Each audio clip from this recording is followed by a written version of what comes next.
Сәлем достар, сіздермен бірге Гүлбану.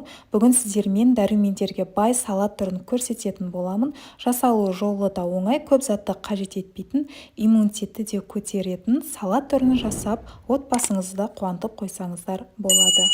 Менің арнама тіркеліп, маған қолдау ретінде лайк басып, пікір қалдыруды ұмытпаңыздар.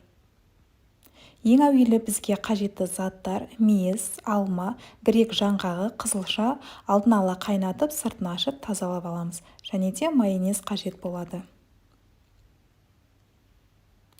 Ендеше бисмиллах деп бастаймыз. Қызылшамызды тверканың үлкен көзімен өткізіп аламыз.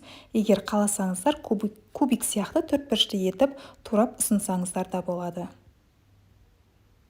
Қызылшаны міндетті түрде алдын ала қайнатып дайындап алыңыздар.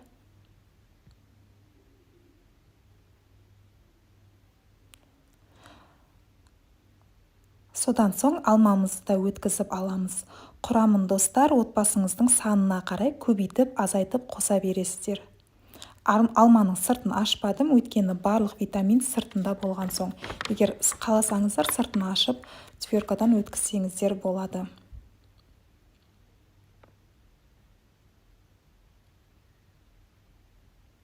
Грек жаңғағында өткізіп аламыз. Қолмен турап ұсынсаңыздар да болады.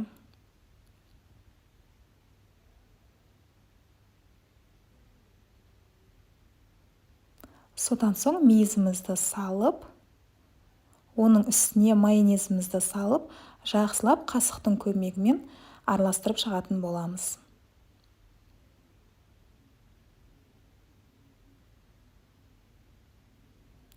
Арасына, яғни аскөкті пайдалансаңыздар да болады.